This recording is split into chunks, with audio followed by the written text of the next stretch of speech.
Olá YouTube, então aqui estou eu e eu vou mostrar como fazer o passo de separação de frequência e então conseguir suavizar a pele da pessoa de quem você está fotografando e manter toda a textura nela. Aqui estamos no mundo do Photoshop e a primeira coisa que você vai querer fazer na sua imagem é passá-la pelo Camera Raw ou pelo Lightroom antes de vir para cá, fazer os ajustes básicos de exposição.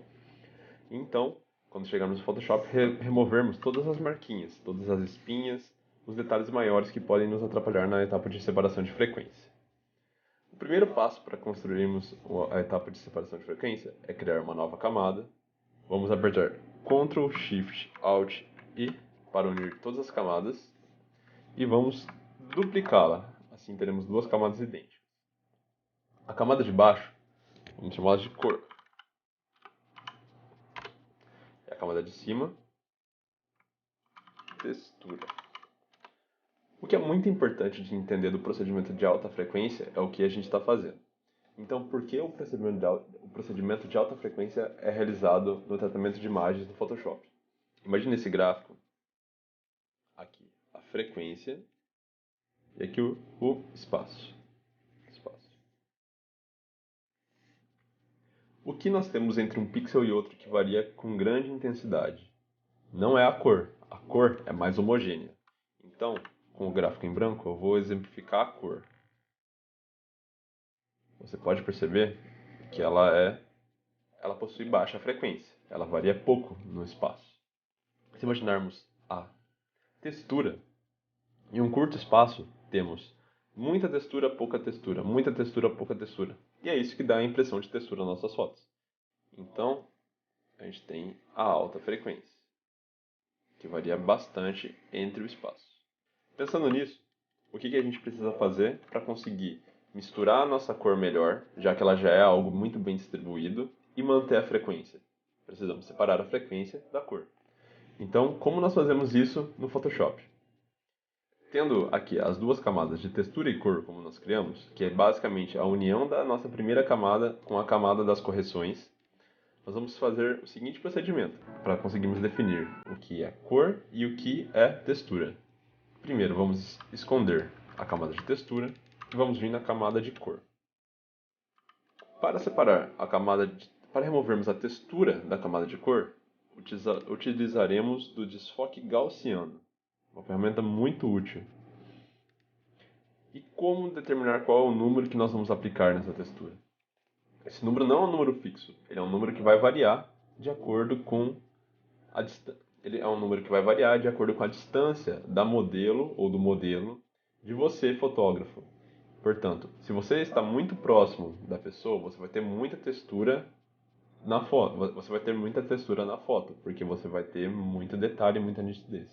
Então, o número do desfoque gaussiano, como exemplo da própria foto, você teria de usar um número de aproximadamente 6, 5, para conseguir remover essa textura da pele. Agora, se você estivesse muito longe da sua modelo, você deve concordar comigo que você vai ter menos detalhe nessa foto. Você não vai conseguir captar, a não ser que sua câmera tenha uma resolução muito grande, você não vai conseguir extrair tantos detalhes dessa foto. Então, com valores de 2, 3, você vai conseguir remover os detalhes. Para essa foto, eu vou utilizar um valor de 5. Acho que ele já é o suficiente. E vou apertar OK. Então, a nossa camada de baixa frequência já separou da camada de alta frequência. Porém, a nossa camada de textura, ela ainda apresenta a cor. Nós utilizaremos dessa ferramenta. A gente vem em Imagem, Aplicar Imagem. Vamos selecionar a camada de cor, RGB. A mesclagem vai ser em Subtrair. Por quê? O que acontece se a gente subtrair a cor, a baixa frequência da nossa imagem? Vai restar a alta frequência. Escala em 2 e deslocamento em 128. 128 é o nosso 50% cinza, que está entre o 0, que é o preto absoluto, e o 256, que seria o branco absoluto, na escala de cor. Então a gente usa do deslocamento em 128 para conseguirmos uma camada de 50% cinza. Bom, tá meio estranho, né? É porque a gente tem que mudar o modo de mesclagem desta camada.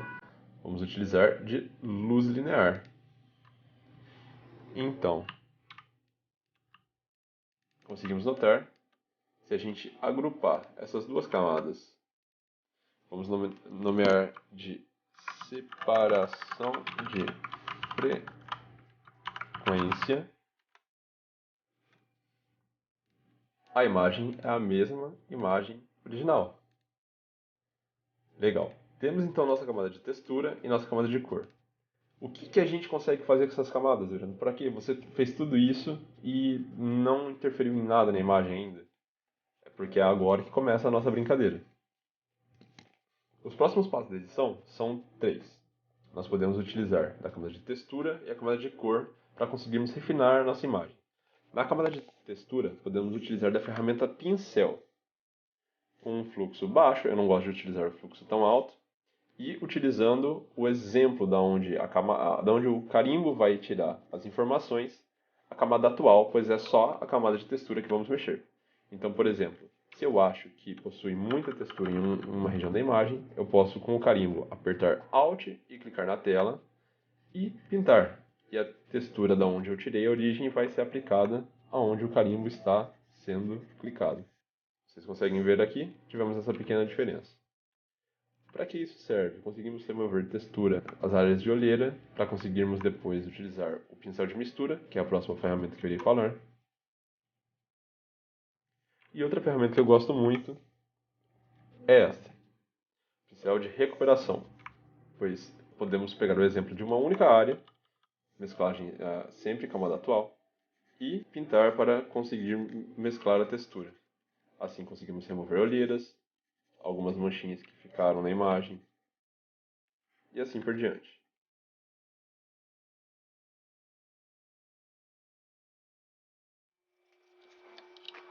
Perfeito, corrigimos toda a textura da nossa imagem. Agora vamos entender qual é a próxima ferramenta que utilizaremos. A próxima ferramenta é o pincel de mistura. No seu Photoshop, ele pode estar agrupado com outras ferramentas aqui. Você pode apertar o botão direito nela e selecionar as outras ferramentas, como eu estou mostrando aqui no corte demarcado. Por facilidade, eu vim em editar imagem, atalho de teclado e configurei no meu teclado apenas. Agora utilizaremos o pincel de mistura. O pincel de mistura é um pincel muito interessante. Ele é um pincel que é responsável por arrastar a cor. Se você clicar numa região da imagem e arrastar, ele irá arrastar essa cor com ele. E isso é muito interessante para conseguirmos suavizar a pele. O pincel de mistura possui algumas características. O molhamento é quanto esse pincel vai carregar da cor com ele. O carregamento é quanto ele vai carregar de cor em uma passada, ou seja, em um clique, o quanto ele está carregando. Mistura, nós não utilizaremos. Por quê? Quando formos usar o pincel de mistura, ele vai vir com essa opção ele vai vir com essa opção ativada. Ela não é interessante para nós, pois ele carrega a cor que está ativa no pincel. Então iremos carregar as cores, mas ao mesmo tempo ela virá com grande carga da cor que está ativa. Portanto, nós desativamos essa opção. Trabalhamos com o pincel com as cores que forem selecionadas no primeiro clique, e não com uma cor pré-definida do pincel. E fluxo, você talvez já esteja acostumado com esse termo, é como os outros pincéis, é quanto irá aparecer na imagem final. Eu gosto de deixar o molhamento, o carregamento, a mistura, não importa, e o fluxo em faixas entre 15% e 30%. A minha atual configuração do pincel é essa. Eu tenho usado o molhamento em 30%, carregamento em 30%, fluxo em 25% e suavização em 10%. Pois assim eu posso ter um traçado um pouco menos tremido, mas não tem grande importância, você pode deixar esse valor em zero. Começamos a trabalhar com pincel de mistura. Então o que faremos? Temos que sempre acompanhar a luz, não podemos manchar a luz. Portanto, nesse dia eu realizei esse retrato com a luz vindo de cima para baixo, mais ou menos num ângulo de 45 graus. Portanto, a luz batia no modelo nesse sentido. Eu não posso pegar essa luz e trabalhar com ela nesse sentido, pois, convenhamos, a imagem perderá toda a tridimensionalidade dela.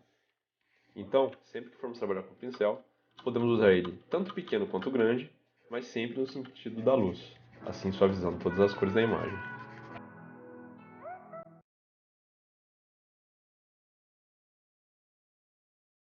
Aqui conseguimos notar uma linha que divide uma zona de luz, uma zona de realce, com uma luz de sombra. Aqui podemos notar uma linha, que divide uma região de realce com uma região de sombra. Essas linhas são linhas muito importantes de suavizarmos para não gerar para gerar menos impacto e chamar menos atenção de quem está vendo nossa foto. Então pintamos. Podemos arrastar cores do realce para a sombra ou da sombra para o realce. Eu normalmente opto por arrastar cores do realce para a região de sombra. Com a camada de preto e branco, conseguimos ver a região de contraste e também as pequenas manchas na imagem, facilitando assim o nosso processo de edição.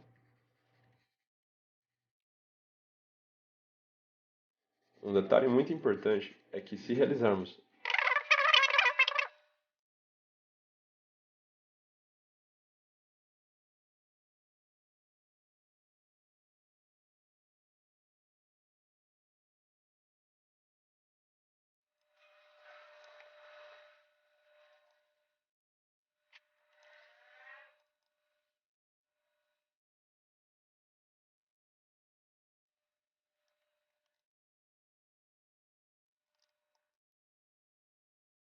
muito bem, agora conseguimos deletar essa camada de preto e branco, pois a separação de frequência do rosto já foi terminada. A separação de frequência você deve realizar em toda a região de pele da modelo. Portanto, vou fazer aqui da mesma maneira, de uma maneira mais rápida para vocês conseguirem acompanhar, mas é seguindo basicamente os mesmos princípios.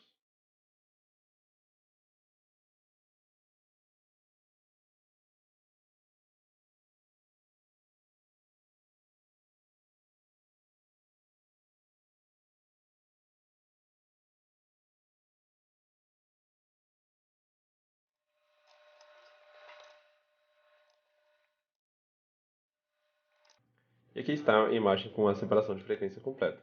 Vou mostrar para vocês o antes e depois. Já é nítida a diferença que conseguimos nessa imagem. Esse processo pode ser mais refinado, podemos fazer ele com mais calma. É um processo que deve levar mais ou menos uns 10, 15 minutos na foto. E assim conseguimos notar claramente como conseguimos manter toda a nossa nitidez original da pele e ao mesmo tempo conseguimos uma suavidade de cor muito superior ao que tínhamos na imagem original. Espero que tenham gostado, espero que esse vídeo tenha ajudado vocês.